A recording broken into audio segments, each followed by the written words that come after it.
서울 한강버스가 오늘부터 시민 탑승을 일시 중단했습니다. 열흘 동안 4번이나 고장이 나자 한 달간 시범 운행하며 결함을 보완하겠다는 건데요. 충분한 준비 없이 서두른 것 아니냐는 지적이 나옵니다. 고재민 기자입니다. 서울 여의도 한강버스 선착장이 텅 비었습니다. 출입 게이트에는 통제선이 쳐졌습니다. 한 달간 승객 없이 시범 운항을 하기로 한 것을 몰랐던 사람들은 헛걸음을 했습니다. 한강버스 오늘부터 운행하지 않아요. 약간 뚝섬역 내려가지고 가서 좀 거기에 있는 콘텐츠를 좀 소비를 하려고 했었는데 지난 18일 정식 운항을 시작한 한강버스는 고장이 잦았습니다. 지난 22일 운항 중 방향타 고장으로 회항하더니 전기 개통 문제로 결항도 했습니다. 26일에도 방향타 고장이 났습니다. 28일에는 정비가 필요하다며 배 2척을 운항해서 뺐습니다. 서울시가 한강에 띄운 배는 모두 4척. 2척은 6개월 시범 운항을 거쳤지만 나머지 2척은 정식 운항 이틀 전에야 한강에 도착했습니다. 결함은 나중에 도착한 배에서 많이 나왔습니다.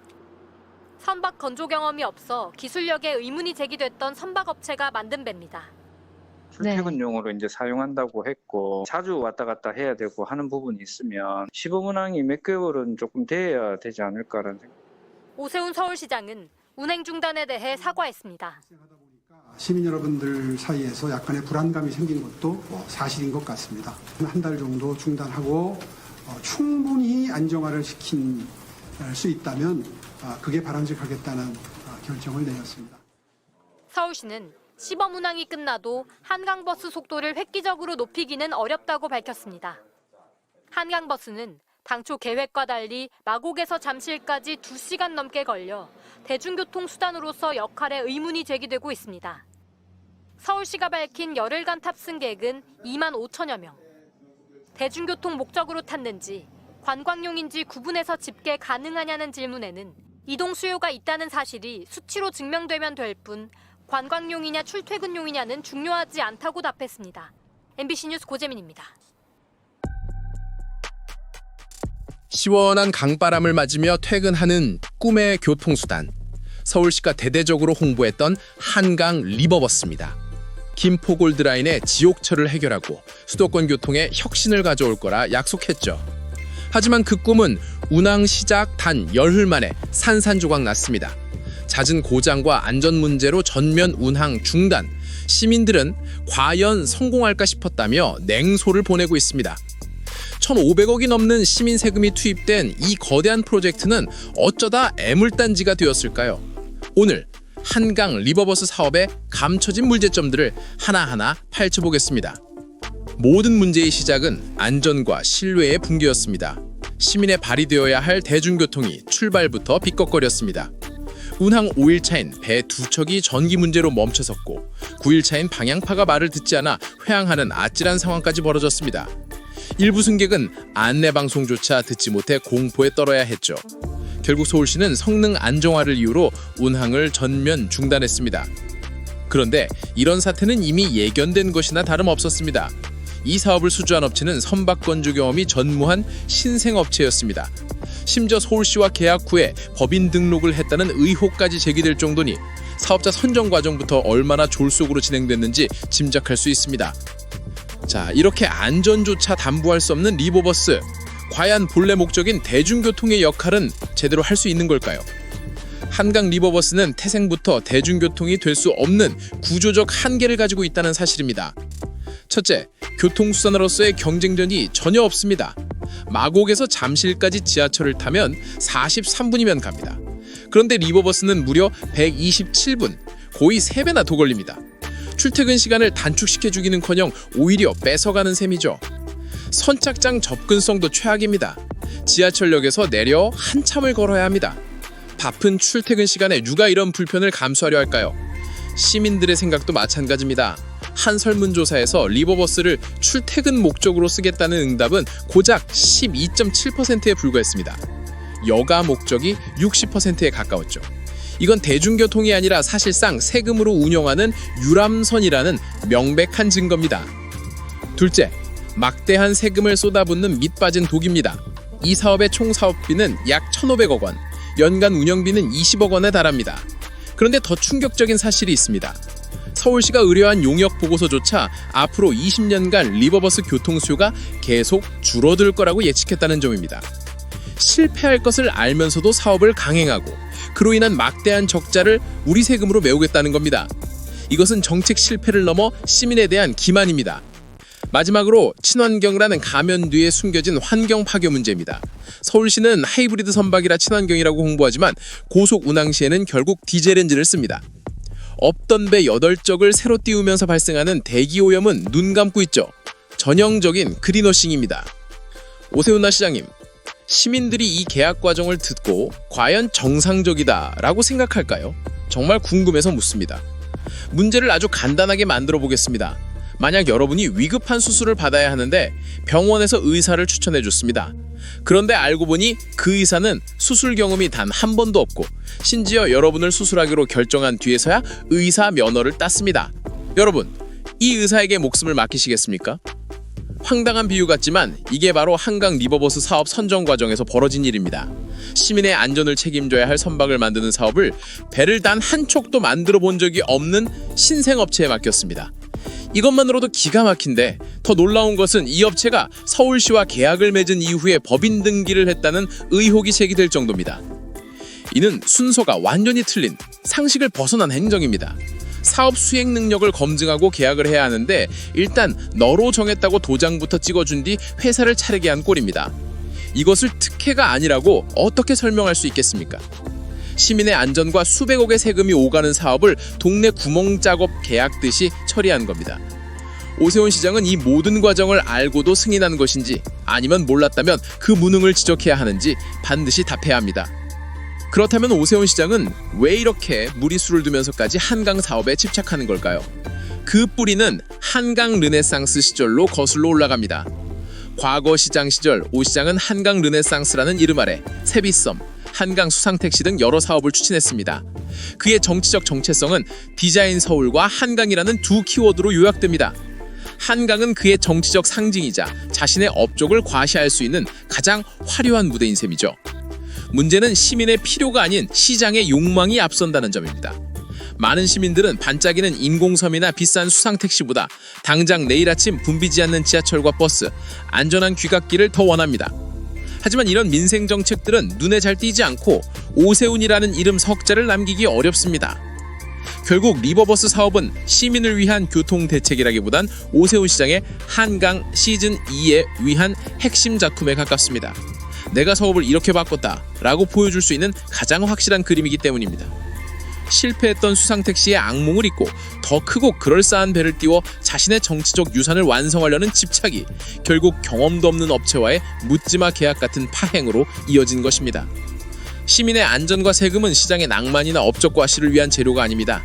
시민의 필요에 가장 먼저 응답해야 합니다. 지금이라도 서울시는 이 실패한 사업을 전면 재검토하고 그 막대한 예상을 정말 시민에게 필요한 더 촘촘한 버스 노선과 안전한 지하철을 만드는 데 사용해야 할 것입니다. 여러분은 이번 한강 리버버스 사태에 대해서 어떻게 생각하시나요? 여러분의 소중한 세금이 어떻게 쓰이길 바라시나요?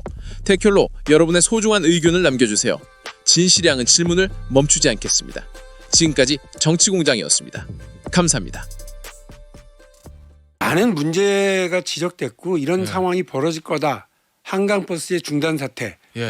그리고 무슨 일이 벌어질 것 같다. 큰일일 것 같다. 이런 지적들이 있었음에도 불구하고 그냥 강행했잖아요. 한강버스요? 예. 그리고 처음에 할 때부터 문제가 있을 거라고 그랬었어요? 많이 있었어요. 그래서 지적들도 많았고 그래서 졸속 행정이다. 정치 행정이다. 그다음에 밀어붙이기 행정이다. 이런 지적들이 있었고요.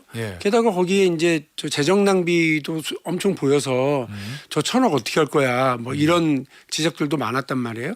그럼에도 불구하고 강행했어요. 진짜 황당한 건 점검을 다 해놓고 출발을 했어야 되는데 진행하다 문제가 생기니까 중단하고 점검하겠다는 거 아니에요. 그래서 저는 오히려 이거를 거꾸로 칭찬했죠. 이제라도 얼마나 망신스러워요. 다 준비 잘 됐다. 그리고 온 저 서울 시민의 명소가 될 거다라고 얘기해 놓고는 예. 저 이상합니다. 저 점검하고 제대로 해보겠습니다. 지금 하고 사과를 했으니까 예. 본인으로서는 엄청 망심스럽지만 일이 더 커지기 전에 이렇게 한 건 다행스러운 거예요. 반어법이군요. 그러니까 잘해서 잘하셨다고 한 게 아니신 거네. 저는 잘했다고 썼는데 읽는 분들은 잘했다 이렇게 읽는 분들도 많습니다. 아니 그러면은 의원님이 저 한강버스에 대해서 문제를 삼는 부분이 네. 뭐 어쨌든 처음 저 도입하는 거니까 뭐 안전에 문제가 좀 생길 수 있는데 그 안전 문제 그것 때문이에요? 아니면은 한강버스 자체에 대해서 좀 비판적으로 보시는 거예요? 한강버스를 시작하면서 예. 대중교통 사업이라고 계속 강조를 했거든요. 예. 제 생각엔 아마 이게 나중에 저 운영 적자가 계속될 수밖에 없는데 대중교통이니까 거기에 서울시 예산을 더 투여해도 되잖아요. 시민의 발이니까. 대중교통이면은 뭐 적자를 보존할 수 있는. 그럼요. 이제 그렇게 하려고 그러는 거라고 생각을 했어요. 그런데 진짜 대중교통인 마을버스가 지금 이제 사달이 난 거예요.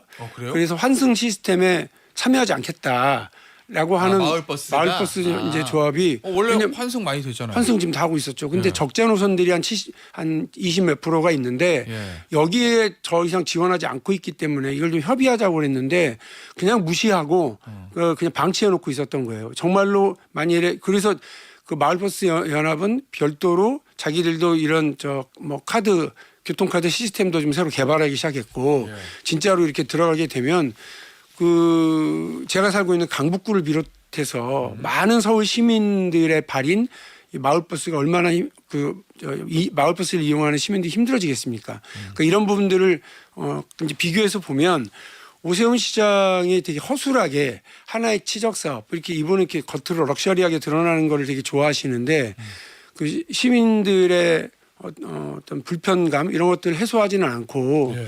자꾸 이렇게 치적 쌓기 사업에만 관심 갖는 부분에 대해서 말씀을 드린 거고요. 그 돈을 차라리 마을버스에다 투입해라? 뭐이 얘기시군요. 아주 단순하게 비교해서 그렇게 말씀을 드린 거고요. 마을버스 문제 해결하고 한강버스 문제도 제대로 해결해라 이 지적인데 정작 이제 사실 그 드리고 싶은 말씀은 뭐냐면 이분이 너무 귀를 막고 있어요. 이게 제가 얘기하기 훨씬 전부터 예. 서울의 민주당 의원님들이 서울의 민주당 시의원님들이 예. 문제가 많아요. 이제 기적하고 한강버스요? 예, 이 좀 이상한 계약도 많다. 예. 이거 특혜 아니냐. 그리고 그 배를 만드는 업체가 배 한 척도 만들어 본 적이 없는 회사 아니에요. 그래요? 그 거기에 선수금을 210억을 먼저 덜컥 주기까지 했단 말이에요. 예. 그래서 본인도 이상하니까 감사해 볼게요. 뭐 이렇게 해놓고는 그걸 계속 무시하다가 지난번에 비가 와서 취소했었던 진수식 때 그때부터 이상했어요. 그래요? 예. 마이크를 잡고 그렇게 이 문제를 지적했었던 서울시 의원들에게 비아냥. 예, 여러분 덕분에 잘 되고 있어요. 여러분 덕분이에요. 뭐 거의 이런 투예요. 그래서 제가 이번에 잘한다. 이렇게 칭찬을 해드린 거예요. 자, 그런데 오 시장은 이거 한강 르네상스의 정점이다. 한강버스. 그리고 삶의 질 향상의 관점에서 보면 한강버스 이전과 이후로 확연히 나뉘게 될 것이다. 이렇게 이제 극찬을 하던데 왜 그러면 저 의원님 보시기에는 오 시장이 이 한강 여기에 대한 엄청난 뭐 의혹 이런 것들 왜 이렇게 힘을 쏟는다고 좀 보세요? 오세훈은 사실 한강이 중요하긴 하죠 서울에서는. 오세훈은 이명박의 컴플렉스 덩어리예요. 예? 이명박 서울시장이 예. 청계천과 대중교통 사업인 버스 중앙차로제를 성공시키고 그걸로 대통령이 되었다. 청계천 개발과 예. 이것에 대한 컴플렉스가 너무 커서 나도 뭔가 해야 되는데 여기저기 눈에 띄는 거 그 대규모 개발 사업이라든지 그다음에 그 아직도 추진하고 있는지 모르겠는데 상암 공원에다가 무슨 루프 설치하겠다고 희한한 거 이렇게 만들어 놓고 막 그랬었거든요. 그러니까 이제 그런 식의 뭔가를 이렇게 치적을 보이려고 하는 겉으로 드러나려고 하는 그런 것만 보이고 있는데 제가 정말 지적하고 싶은 건 뭐냐면 최근에 오세훈 시장이 자기 이제 뭐 제가 볼 때는 5선이에요. 이제 이번에 도전하면 5선 도전의 발판을 마련하려고 그러는지 모르겠지만 이재명 정부를 너무 괴롭히고 서울 시민을 너무 힘들게 해요. 최근에 민생 지원금, 민생 회복 지원금과 관련해서 서울에 국민의힘 구청장들을 모아놓고 재정 무슨 뭐 선언 대회를 했거든요. 그 얘기 요점은 뭐냐면 왜 서울의 민생지원 쿠폰과 관련해서는 75%밖에 국고 지원을 안 해주냐. 다른 데는 90%씩 해주면서 이거였는데 그러면 이렇다면 경북은 31%의 재정 자립도, 대구는 40 몇 프로의 재정 자립도인데 네. 이 재정 자립도를 하는데도 니네도 내라 이렇게 얘기를 하는 게 맞지. 네. 왜 저기 그 중앙 정부를 뭐라고 하는 거며 하나만 더 말씀을 드리면 재정을 투입해서 소비를 진작하고 그다음에 경기를 활성화시키려고 하는 이런 정책을 차라리 이건 잘못됐다라고 정확하게 반대를 해야 되는데 그건 또 그것대로 비판하고 챙길 건 또 챙기면서 본인은 저 서울사랑 상품권 발행에 1,500억 발행하고 이러는데 다 재정 투입하고 하잖아요. 그러니까 본인이 할 거는 자기가 하면 괜찮고 중앙정부 이재명 정부가 하면 잘못이라는 식으로 얘기하는 건지 이런 오세훈식 내로남불 시정 정책 서울 시민 힘들게 하는 거다. 이재명 정부 좀 그만 괴롭혀라 말씀드리고 싶어요. 어쨌든 한강버스 그만두고 그 돈으로 마을버스 살려라 이 말씀이신 거잖아요. 한강버스를 하려면 제대로 했어야 되는 거고 예. 거기에 재정 투입 누수되는 거 어떻게 할 건지 이 부분 분명히 하라는 거고요. 더 급한 건 마을버스에 대한 이런 논란을 빨리 마무리하는 거다.